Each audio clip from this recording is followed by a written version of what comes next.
You're listening to Mouthbuzz, where the noise never shuts up, and neither do we. Well, thanks for joining us. The Mouthbuzz. This is our weekly show. And today we're located at Cabbage Tree Creek. Cabbage Tree Creek. Here we are. You always put me on the spot and I have to think fast, and I haven't even had my coffee. This is a fast-thinking show. Buzz, buzz. Cabbage Tree Creek, Shorncliffe. Shorncliffe. So this is the entrance to Cabbage Tree Creek off Moreton Bay. And as you can see, full tide. Tide's in. Tide's in. So what's on the agenda today? Topics such as Victorians are strange, Germans are everywhere, my partner's weird, and what does your bedside table say about you? Amazing. And I want to have a look at jigsaw puzzles. Uh-oh. And a look at AI and robots. Ooh. I'm sure we're going to have to talk about politics a little bit. I guess so. I guess so. It is the election, you know, here in Queensland. Well, it's the Australian election, isn't it? It is. But we're here in Queensland. Elections coming up. Yeah. And maybe everyone is confused as I am about who to vote for. Well, I'm always confused, but I think the election adds more to that, if that was possible. Yes. I don't know what you just said. That's how confused I am. I have no idea what you're talking about. As soon as you say politics, my brain goes, what? Well, it seems to me that it doesn't really matter who gets in as the government of Australia. Not a lot seems to change. Okay, here's a tagline. Who does it belong to? Trumpeting or patriots? Or trumpeting for patriots? Or trumpets for patriots. Trumpets for something like that. See, it's just, No. we have no clue. Who is that? Maybe we should be more responsible with our political... Maybe, should we? Okay. I'll have to see about that. Clive Palmer. Clive Palmer? That was on Clive Palmer's advertising billboard. Can you believe it? Well, it's interesting with Clive Palmer. I've noticed he seems to get a certain amount of ridicule, certainly in the media. I'm not sure he's taken seriously. And he seems to be the front man for trumpets and patriots, or trumpets for patriots, whatever that is called. And I think he's a Trump wannabe. Well, yes. I'm pretty sure I think the title says it all. Make Australia Great. I wonder where that came from. and that whole thing there, right? Make Australia Great. There's the conclusion there that Australia is not already great. I mean, you could say make Australia greater. I could go with that. Look at this view. Australia's phenomenal. It's a great country. Talking from my little bubble of space. Don't put my Australia down, Mr. Palmer. Let's talk it up. Yes. That was it about politics? I think that's pretty much it. I did chat about Anthony Albanese doing adverts last week, so that was kind of funny. Well, I'm glad that was it about politics. I thought there was more coming and I'd have to be alert, but I didn't. No. Thank goodness for that. If I get inspired later, I might do something, but Get back to it? Okay. I'm a bit uninspired about politics, to be honest. So, are we going to go with Victorians are strange now? Are you ready for it? Give me the lowdown on Victorians are strange. Well, you know that they're strange, don't you? Do we know any Victorians? Not anymore. Oh. I used to know some. I used to live there. But I've been Oh, there. you mean the state of Victoria? Yes. I thought you meant like the Victorian era. No, the state of Victoria. Well, I'm glad we cleared that up. No, don't you think people from Victoria are strange? Yes. No, you just think Tasmanians are strange. Well, they're close to Tasmania, you know. We're all a bit strange. So the CSIRO put out a report over 10 years, and we have reduced the rubbish washing up onto the foreshores in Australia by 40%. Wow. That's so cool. that's a pretty cool good news story, right? Yeah. It's not. It's good. It could be better. So make Australia better with the recycling programs, because all of that they think is due to recycling programs. Cup recycling, bottle recycling, pen recycling, battery. The 10 cents is a big thing for people. There are a lot of people who now depending on the extra 15, 20, 30 bucks that they get So from picking you can up get bottles. a bottle or a can, Yeah. take it in and get 10 Take it and you cents. get 10 cents. The only state who doesn't do that is Victoria. Victoria. That came out from the CSIRO report. Thank you very much. Victoria's are strange. Exactly. Exactly my point. Well, your school raised quite a lot of money, didn't it? We did. I mean, you and a group of students collected bottles and cans and things from the school $2,500 worth last year. and raised $2,500 from the 10 senses. Yes. And it took us 20 to 30 minutes each week to do that. Wow. And that's only over 4 terms. So it's only maybe 30 weeks. That was fantastic. Yeah. That was fantastic. Yeah. So that now that I've read bits of the report, I'm actually, because I used to think, oh, what change does that make? Well, now it's measured 40% worth of change from rubbish being out in the oceans. Yeah. And on the foreshores. Yeah, I think that's awesome. So that's brilliant. So thank you, CSIRO, for the research.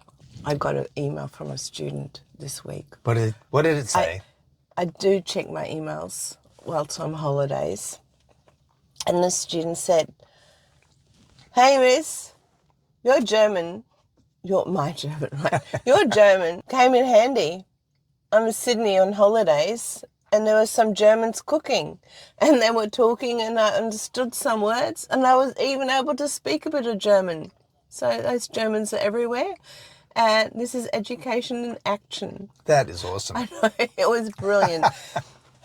But is this a student who hardly ever communicates through email, sending me an email on the holidays? That is so cool. I reckon that student must have been a bit excited to I practice think he was a the bit excited. German outside of the classroom. Maybe a little epiphany about how language might be useful. Yes. Yeah, education in action. Yeah.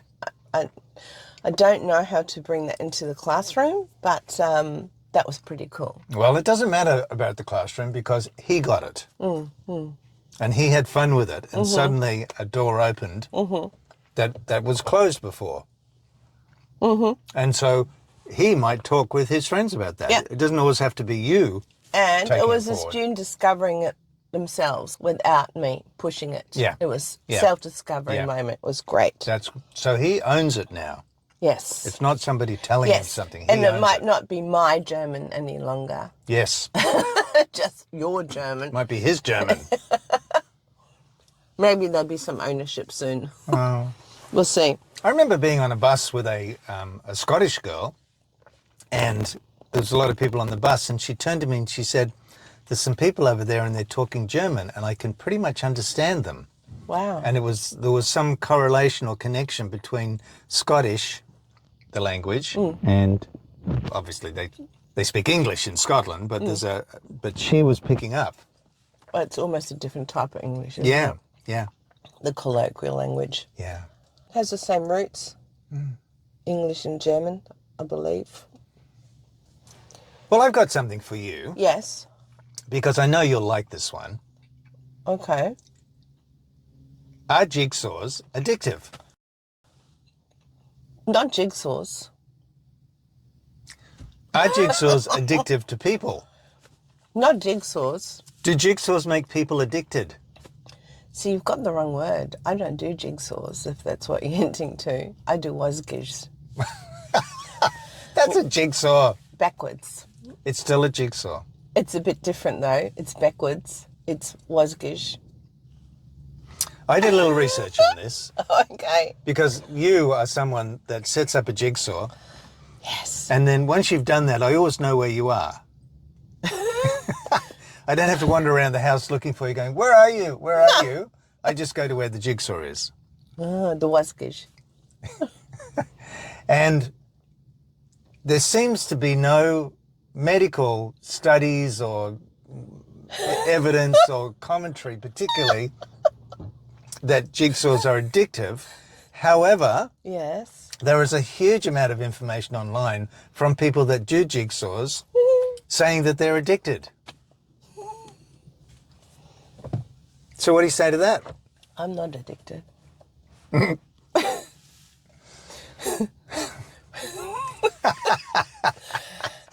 I only spend a lot of time at it when I do it until it's done. How's that? Is that addiction? Is it? I don't know the definition of addiction. Did you look that up? No. But I will.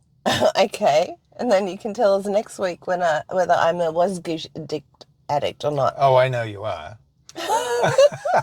See, often addicts don't realise they're addictive, and it's their friends and partners and husbands and wives that observe them being addictive. Addicted. Addicted.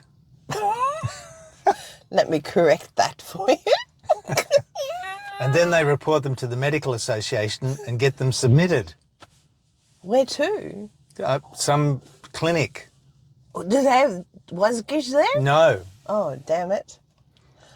I'll go voluntarily. that was just a joke. You don't get submitted to a clinic. That's just I was looking forward to the holiday. that used to happen in olden days, Oh, and in Victorian days? in Victorian days. Right. Well, I also only like to do the was-gish because that's not doing the picture that's on the box. Uh-huh. Anyone out there who wants to try something new, try was-gish, which is jigsaw backwards, and I may have some second-hand ones for sale. Oh, some? Yeah, just a few. I'll give some. And jigsaw people, right? Washgig people, what I have observed is after they've done one and been locked in their room for days on end figuring it all out, they then pass on these addictive tools to other people and say, this was really great, you should try it, and Sharing spread is the vibe. caring. Sharing is caring. I gave it to a friend once and she said, oh, don't give me any more of those. We almost got divorced over that one. Exactly. My point to the point. Well, that's really weird that you looked up something about some of my behaviours, because this is what I put into Dr. Google this week. Is my partner weird? Should I be concerned about his behaviour? This is what he does. To get to sleep, he listens to financial reports every night. And is that a cause for concern? But no, it's no cause for concern. As long as they don't have the sound too loud and don't stay up all night with excitable information, it should be calming information. So I went, whew, because I know you fall asleep quite often in those financial reports. Then you have to listen to them again, and it's all good. It calms you down and gets you to sleep. It does. So you're also not certifiable or Submittable. Submittable to some sort of an institution. I got to admit, I do like. I mean, I wear little earbuds so it doesn't disturb you. Yes, which is very kind of you. And that works well. And I wake up in the morning, I'm going, where's my earbud gone? We have to take the bed apart to find it. But it does work for me. I do listen to financial podcasts. I learn a lot. But I do tend to wake up in the morning and go, guess what? You know what I was listening to last night? And he said this and she said that and this is happening and that's going to happen. And you're going, where's my coffee? Can I just have a coffee, please? Stop talking. True story. True story. That's so funny. I wonder what other crazy habits are out there for people to get to sleep. Oh, I'm sure there's lots. There's probably weird ones. I did read, there's been this one around forever about counting sheep. Oh, yes. Okay, so from what I You read, haven't tried that? yeah, I haven't counted sheep as such, but the point is, it is the counting of numbers Right. that stops the mind thinking. See? That's what a was-gish does during the holidays. I need the first week to stop thinking about work, and that's exactly what it does. I am sure that people that are addicted to jigsaws can put forward a whole batch of reasons why it's so good. Mental agility, reasoning, problem solving. I'm sure there's... Do you know the other night I dreamt about putting jigsaw pieces in? Oh my God. And I went, woohoo, every time I fit one in my dream. Oh, here's a couple of kayakers just whipping past. It's a little bit rough out there. Oh, in the distance, I can see some pelicans on the left and birds. It looks like they're hunting. I think they're just getting organised for... The tide's full in, so all the sandbanks are... But do they hunt in It groups? looks, yeah, like way off there. Yeah. It looks like they're gathered together. Almost on the other side on the bank. Yeah. We've seen the pelicans teamed up with the cormorants That's right. I forgot to do about fishing that. and stuff. Yeah. Been awesome. So maybe they're fishing. Yeah, maybe.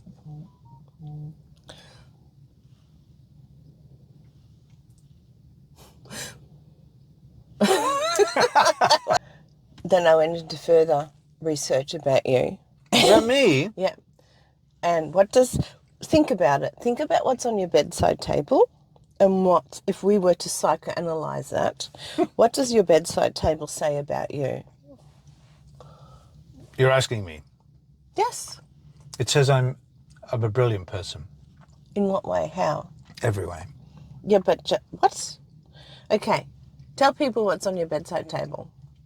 Earplugs, Yes. an old mobile phone that I used to listen to financial podcasts. Yes. Lamp, Correct. dust. Yes, true. Dust as well, yes. And guess what? My bedside table, similar. A lamp, dust, an essential oil. An essential oil. Yeah.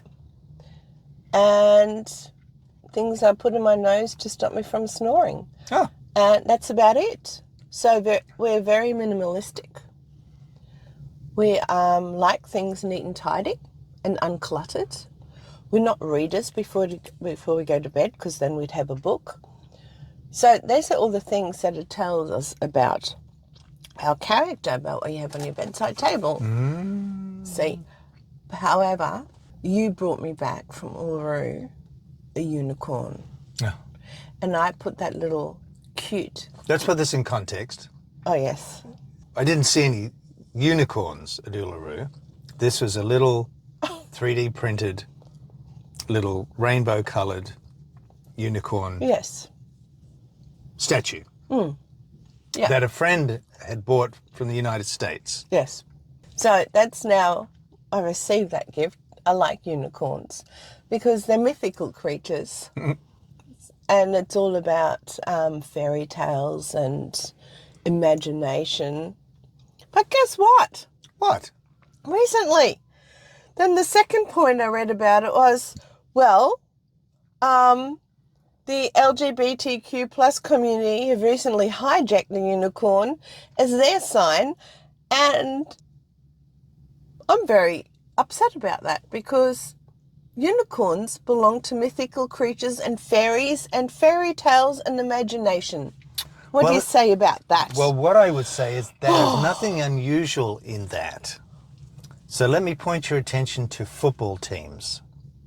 How many football teams have an animal name or an animal mascot or an animal something? Right. Dolphins, the tigers, the Oh, yes. dogs, Magpies. the rabbits. So it's not unusual for people to take on an animal. There's a word for it actually in American Indian and other cultures, Oh, like their totem. like their totem. That's it.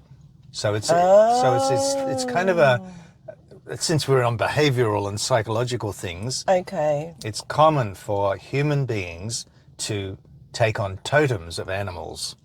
Oh, okay. You see it that way. Okay. So what does that say about the gay community? That they've taken on the mythical creature called the unicorn. Yeah, okay. Well, we could psychoanalyze that too, but Let's I don't want to. Okay. Interesting. Well, I'll keep that little unicorn on my bedside table and I will go off to fairyland and fairy tale land and imaginative things. You do know that that particular little statue is not a mythical creature, don't you? You don't. Oh, Are you saying it's real? I'm saying it's not a mythical creature. It's a 3D printed statue. Oh, I'm just talking about what it symbolises. Okay. Just wanted to clarify. What it symbolises for me. Gee. Oh dear. Oh dear. Oh dear? Oh dear. You concerned? See, it's interesting. So next time, have a good look at what your partner has on their bedside table. You might learn a lot about them. In fact, A deep dive. drop us a comment and let us know. That'd be cool. We'll be happy to psychoanalyze it. Well, while I was listening to my financial podcast last night, Okay. I've been listening to a guy, I think his first name's Woody. I don't have his second name, but you could find out more about him by going to 13d.com. No affiliations here. And he does a lot of research and a lot of podcasting and things on artificial intelligence, technology, all sorts of things like that. And what he was discussing that I listened to was the coming together of a whole bunch of different technologies, including AI and robotics. And he is suggesting that, depending on who you listen to, in the next 1 to 5 years, the people developing AI will have accomplished or achieved artificial general intelligence. At the moment, they're referring to all the chat GDPs and different ones that are available as artificial intelligence. And all of these AI models are called large language models, and they have been trained on the internet. Some have been trained on specific subjects. And by training, I mean they've been educated into certain, like mathematics might be one, for example. And so general artificial intelligence is where the AI can refer to all trainings. The upshot of this is that it's believed that they will be able to think in a way similar to human beings. Oh, wow. So that is going to be a game changer. That's interesting, because I can't comprehend how it can do that without a brain. Well, we shall see.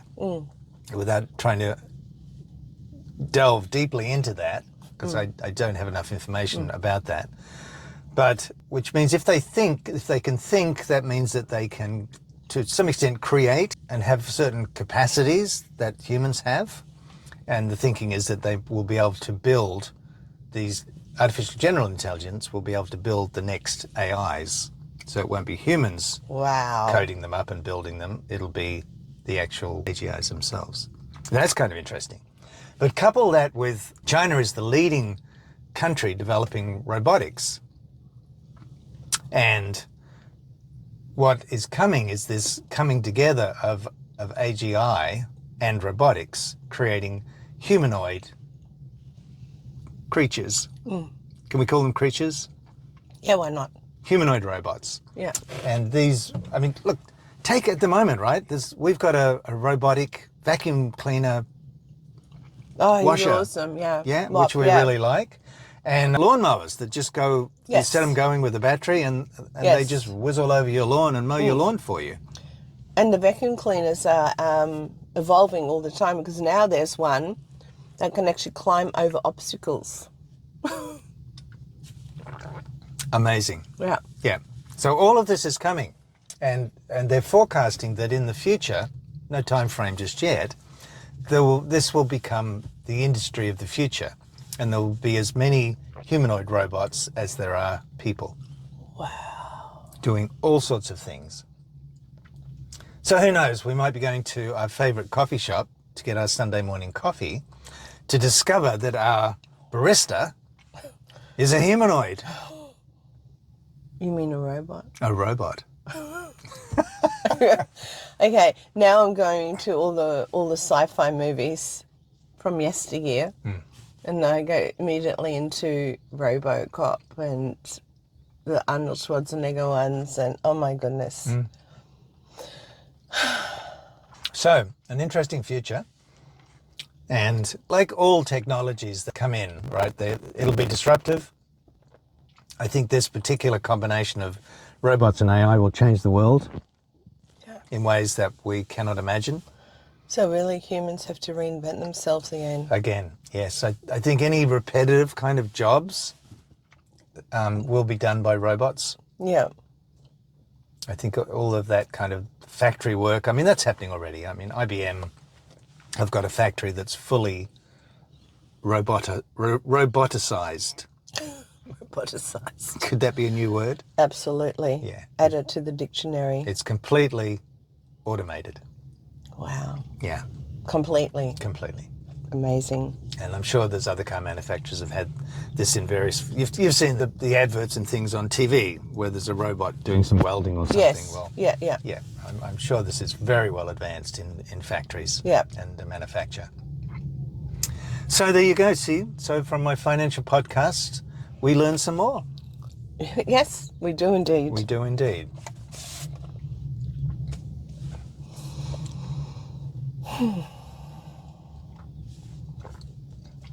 Now, over in the distance there, probably not so great on the camera, is that a bunch of That is a group pelicans gathered together? That's where they swim to. Yeah. And they've gone on that little bit of shore that's left.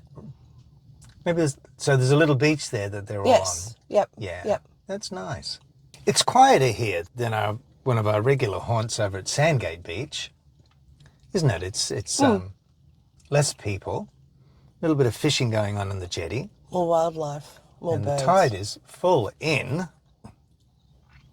It is. Very peaceful, very tranquil. I think that's one of the nice things about looking out over water. When I lived on the Gold Coast, a friend of mine had an apartment about 15 stories up in one of the big high-rise buildings there. And when I went to visit him, we went out onto the balcony and there was this view of the ocean. Huge, expansive view, ocean and sky. And you really had to turn your head right around to see the land.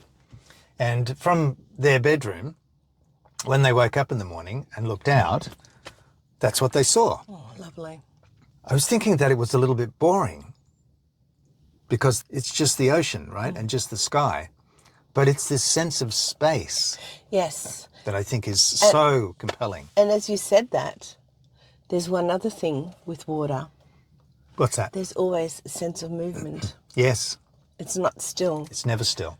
So I think it's that movement that also, and the rhythm. That rhythm, that fluid rhythm. Yeah, that captures your attention Yeah.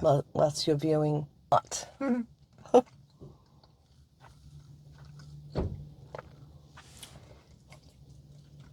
Well, we're sitting in a car at the moment, and we've got the camera on the bonnet. And what I'm noticing is that the windscreen is fogging up, which would be an indication that there's climate change. Climate change. Yes, it's getting cooler in our area. All right. We've gone from the mid to high 30s, 30 degrees Celsius, and we're down into the 20s and 20. That'd be a temperature change. That's not climate change? No, it's temperatures changing. Well, our climate's changing. In fact, I'm going to have to wind down the windows because I know, you're steaming it up. the climate in our car is climbing, You're steaming up the windows. steaming up the windows. With your noise, with your buzzing, with My your buzzing. words. Your word buzz. So couldn't we have this as our kind of localized climate change? Because if I wind down the window, then I've changed the climate. I humanly have affected it. In the car. Yes, You're breathing. there, I've done it. The door is opened. The climate is changing. The temperature's changing. I did that. Okay. Oh, no comment. Seriously, no comment. I'd like to talk a little bit about the cost of living. Really? Yes. Okay. Go Is for the it. cost of living driving you out of your home? Not me personally. Not you personally? No. I would like to say to Australians and any group of people on this planet, take insurance companies, for example. A lot of people in Australia that I've been listening to or talking to have been complaining that the price of their insurance is going up. And it's going up to such an extent that they're not sure if they can maintain it or keep it. Right? Now, insurance is a business. It relies on people like you and me buying the product or the service. We are the source of the money and the business for the insurance companies. We are the many and the insurance companies are the few. Yet, what we do is we tend to say, oh, my insurance is going up, I can't afford it, it's terrible, those naughty insurance companies.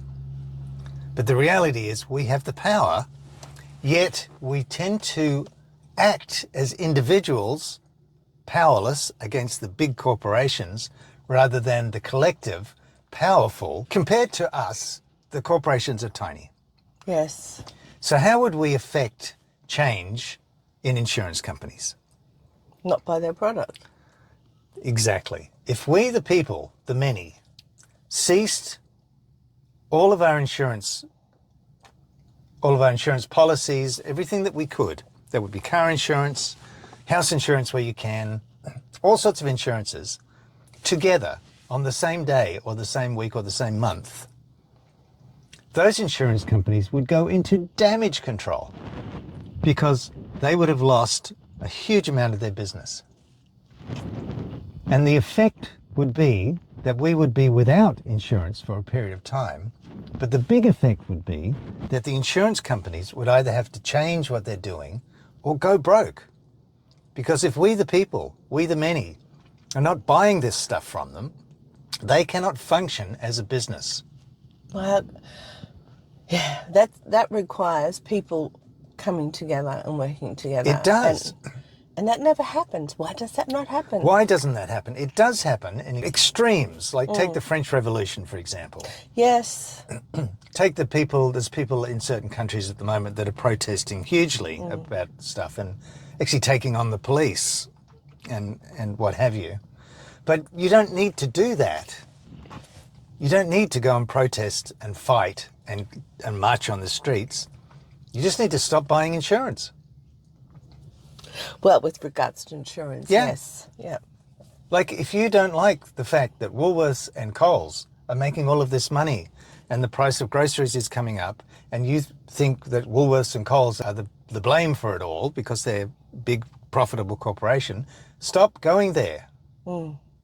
If everybody stopped going to one of these or all of these big supermarkets and found other places to get their vegetables and their food, and there are other places, those businesses would go into damage control. They would have to change the way that they work. Because we, the people, we, the many, have the power if we will act together and stop being these individual, isolated little islands, isolated from each other. What it takes to institute that, I don't know. It always seems to take some great, big, dramatic event to pull people together. For people to be so uncomfortable that they demand change. Yes. That's what it takes. That's what it takes. People love to be comfortable. What if it didn't take that? What if it was just an action that we could all pull together? What if it didn't require some catastrophe for us to come together? What if it was so much easier than that? Yeah. It's a deep question for this morning. It is. Well, is that it? That's it. That's it for today? That's definitely it. So we'll see you next week? Same place? Same time. Same time. Maybe different place. Maybe a different place. Okay. Bye for now. Bye-bye.